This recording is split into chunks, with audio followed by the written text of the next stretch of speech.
If you've ever struggled to get ahead with money, you likely aren't closely monitoring your income and expenses. After all, they say what gets measured gets managed. And in my experience, now working with hundreds of clients, I find that once people start looking at their finances more closely, they usually find ways to save a lot of money pretty quickly, like canceling unused or duplicate subscriptions. But they also start to spend less without really even trying. There's some control you take whenever you have to hold yourself accountable by entering every purchase you make into a spreadsheet. It makes you want to stop and consider your purchases a lot more carefully. And I've certainly found that to be the case in my life. After refusing to pay money every month for budgeting software that's supposed to be saving me money, and just not being satisfied with the budgeting templates that I was finding online, I decided to create my own. And in this video, I'll be showing you how to get a copy of that free Google Sheets monthly budgeting template so you can use that for yourself, and showing you how to use it so you can maximize the benefits you get from that template. And even if you don't want to use the monthly budgeting template as a monthly budget, you can still use it to project future months' expenses, which has been really helpful for me in planning for things like expensive vacations or months when I have to pay for gifts on Christmas. So with all that said, if you're new here, welcome. My name is Jack Clemens. I'm a certified financial planner and the founder of Clemens Financial. I also created LaunchFi, which is a system for helping people to take control of their finances and achieve their dreams without breaking the bank. So if that sounds interesting to you, then go ahead and hit that subscribe button and let's hop in.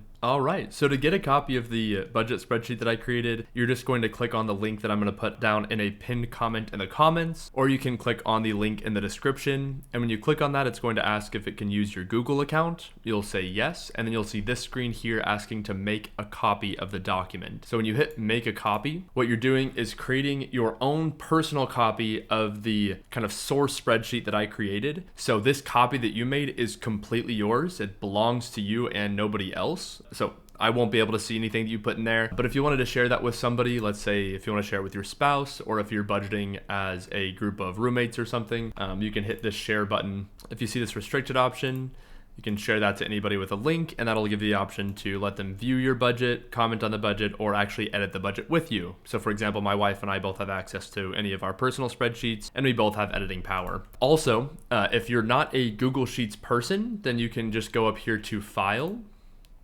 Over at download, hover over that, and then click Microsoft Excel, and that's going to let you download that as an Excel document. I did create this in Google Sheets because my goal as a person is to try to help as many people as I can to take control of their finances, and Google Sheets is completely free. So it just removes one more barrier for people that might not otherwise pay for Microsoft Excel. Now, I also want to mention that Google Sheets does have its own app on most smartphones. So if you download the Google Sheets app, then you could pull up this budget template and update it on the go. That's especially useful in my experience for documenting cash or gift card transactions. Whenever I pay for something with cash or gift card, I go ahead and make a note of that transaction in my spreadsheet right when I do it, because otherwise usually I forget. Other than for cash and gift card purposes, usually I'll just update my budgeting template every few days by going to my credit card account, looking at the expenses I put on my credit card, and then using that to update the sheet. So that's how this is going to work functionally. As far as the first page you're going to see when you land here, here are some questions that I've had for the people that I've shared this with so far. These are common questions, so if you do run into a problem with this spreadsheet, make sure you come back to this first page, this first tab, the Start Here tab. Look at these, see if that helps you troubleshoot. If not, if there is some sort of bigger problem with the spreadsheet, you can always come back to this video and click on the link again to get a fresh copy. You can have as many copies as you'd like, and this kind of goes into the legal stuff. I really genuinely do want to help people to get on top of their finances. I want to help as many people as I can. So feel free to share this with anybody that you'd like. If you're a teacher of a classroom that talks about money, share this with all your students. I have no problem with any of that. The only thing I'm going to ask you to do, and the purpose of this legal stuff section, is I am going to ask that you don't take my spreadsheet, modify it in any way, and then claim it to be your own. Please don't give it out to other people claiming that you created it, and please especially don't try to sell it to people. Once again, I want to help as many people as I can with money. So if that cost of the spreadsheet is going to stop them from getting a good Google spreadsheet, then that would make me sad. So please don't do that. But that's it for this page. Now let's go ahead and get into the meat of it. That's going to be in the monthly tracking section. So in this monthly tracking section, what we can do is update a few things for the month that you're in. You might want to start by updating the name of the spreadsheet. So you can just click on that up here. It's going to say copy of Jack's monthly budget template. You can change that maybe just to March's expenses. And you can do that same thing over here. Maybe this is in February, maybe this is happening in March. You can double click on this block right here, and then either change it right here by clicking there, or if you want to adjust the words in here, you can also do that up here. And then just hit enter, and that's going to make that change. Now, the first 4 boxes that you see, these are boxes that you're not going to enter anything into. So you won't type anything in any of these cells, just leave those alone. You're only going to, on this page, type into these things around the side or into the budgeted column under expenses or income. But these 4 we're going to leave alone. What this one does is shows your expenses over time. And so that way you can, at the end of the month, look back at this and see, okay, was there parts of the month that are consistently really high in spending? Maybe why is that? That can help you figure out some things about what your expenses look like. It can also help you plan with when you want your credit cards to become due. Maybe your credit card bills you don't want to have due on a day or a time of the month where you're also having a lot of expenses. And on the right here, you're also going to have a pie chart, and this is going to show the different expenses that you have. It's going to show you what percentage of your expenses those individual categories made up. So, for example, housing might be roughly 40% of your expenses, and you can see all these other little ones as well. Took a vacation this month, it looks like, and that was about 7% of your spending. It won't show you all of these, so you'll see there's a few little colors in the pie chart here that aren't represented, but it should show you the top several, and that can help you see, okay, what are my biggest spending categories, and maybe you can cut down from there. Also, you'll see these kind of notes around the sides. My goals, personal notes, financial to-do list. These 3 are really personal, so whatever you want to do with these, you can also change that to reminders for yourself. Maybe some, you want to use that for whatever it might be. You can adjust all of that here. That's all very personalized. And if you do delete the whole cell on accident and you don't know how to put in a bullet point like that, I would just recommend going down and copying a bullet point from somewhere farther below and pasting it back in there. That way you don't lose that bullet point, because they're kind of a weird keyboard command to get to. And then same with the financial to-do list. These are check boxes, so you can actually check whenever you've done or haven't done any of these. And of course, these are customizable as well to make whatever you want to do. So reach out to Jack about finances, whatever that might look like.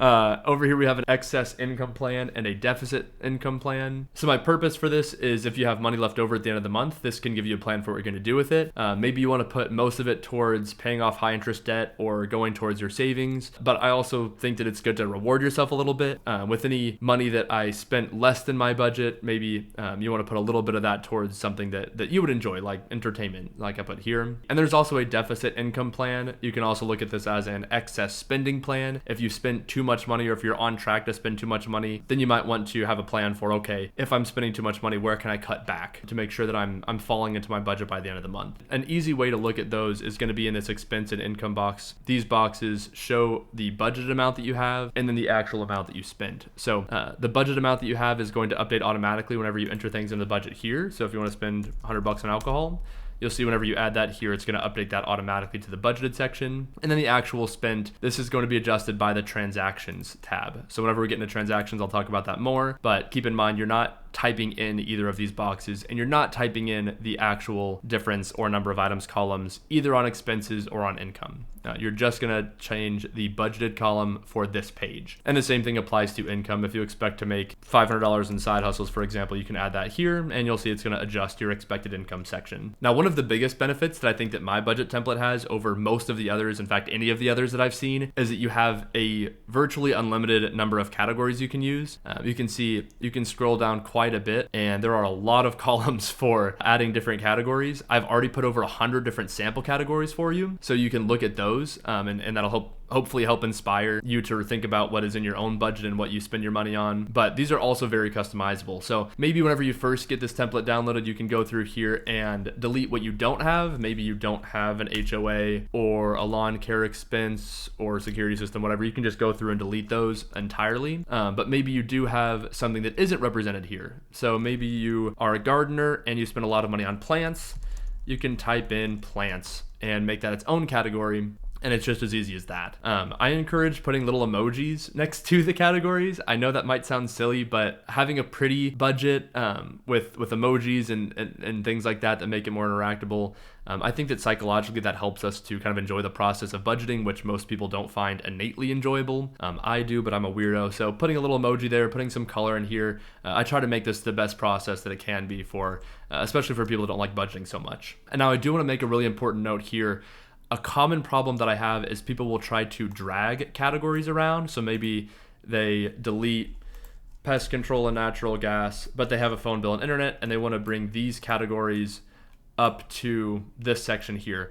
What you shouldn't do is drag them up there If you drag them up there, then that is going to drag the coding for that cell with it. Basically, that's going to mess up the spreadsheet. What you instead want to do is highlight what you want to move, copy it, delete it, and then paste it farther up. And that's going to keep the coding intact so that it doesn't affect the spreadsheet, but it is going to allow you to move those categories where appropriate. So keep that in mind. That's a really common problem that I run into. And the same logic for this section also applies over here in income. So you can have your different categories, delete any categories that aren't relevant to you, and of course, create any categories that you want to. Plant sales, for example, might be one that you have as a gardener. And the last section down here I haven't talked about. This is an upcoming income and expenses category. So the reason I included this here is I mark transactions when the money actually exchanges hands. If you're an accountant, it's a cash-based accounting system. So until I've actually paid somebody or received money from somebody, I don't put it in my